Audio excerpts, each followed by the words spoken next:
A nossa preocupação agora, como foi no começo da pandemia, que nós estávamos em epidemia de dengue e deu uma acalmada na dengue, a gente continuou apenas com o coronavírus.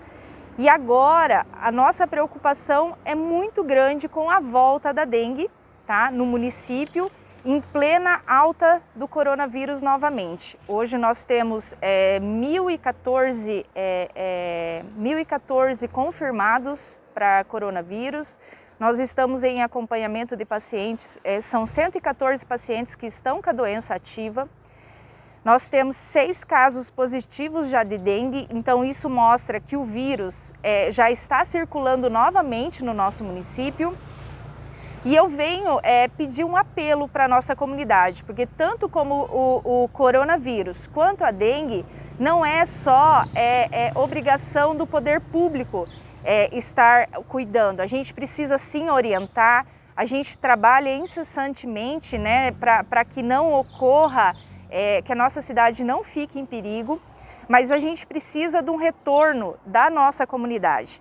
Então, assim, eu peço um apelo para que todos, né, apesar de que a gente precisa ainda estar fazendo o isolamento social, que esse isolamento aconteça de uma forma consciente, que a gente consiga olhar para a nossa casa e procurar um possível foco de dengue, para que esses vírus não se confrontem daqui para frente.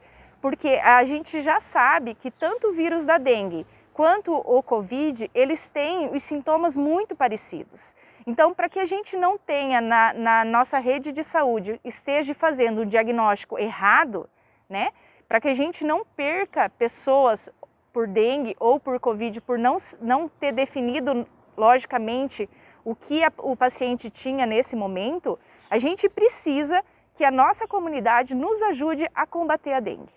Priscila, até mesmo por essa semelhança de alguns sintomas, qual que é a postura que está sendo adotada e também uma orientação para a própria população, né, caso sinta alguns dos sintomas? Sim, as nossas unidades já foram orientadas, tá, quanto a possível o aparecimento de pacientes com sintomas de dengue, que eles façam uma avaliação precisa deste paciente, mas os sintomas comuns da dengue é calafrio, febre, dor no corpo, dor de cabeça atrás dos olhos, tá? Esses são os principais sintomas da dengue, mas também o Covid inicia com esses sintomas também. Então, por isso, é muito importante a gente, quando o paciente for nas unidades de saúde, procurar os seus médicos com estes sintomas, eles relatem muito se teve contato com positivo para Covid, se esteve em outra localidade, para que o médico consiga fazer um diagnóstico preciso e porque para fazer esse diagnóstico, para acontecer essas notificações, a gente precisa que o paciente converse bastante com o seu médico. E para as notificações chegarem na vigilância, para que a gente consiga fazer o bloqueio dessas áreas, que a gente consiga ir lá e eliminar o mosquito nessa região passando veneno, a gente precisa muito da ajuda da nossa população. E Priscila, nesse sentido de fazer o bloqueio, de atuar em algumas áreas da cidade onde possa ter um caso maior, há algum trabalho já sendo preparado pela administração, pela própria saúde, alguma intensificação de alguma atividade? Sim, nós temos a equipe própria, que é de bloqueio, que é a equipe que vai passar o veneno nas regiões aonde testou positivo o paciente, tá?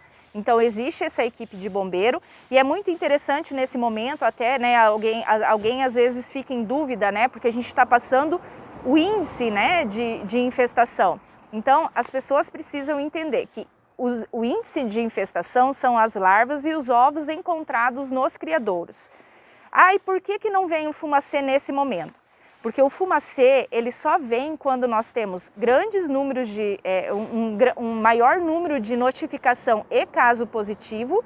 E lembrando que o fumacê, ele não mata a larva e nem o ovo, ele mata o mosquito alado, aquele que está voando. Então, nesse momento, o que a gente tem é que fazer a eliminação de criadouros.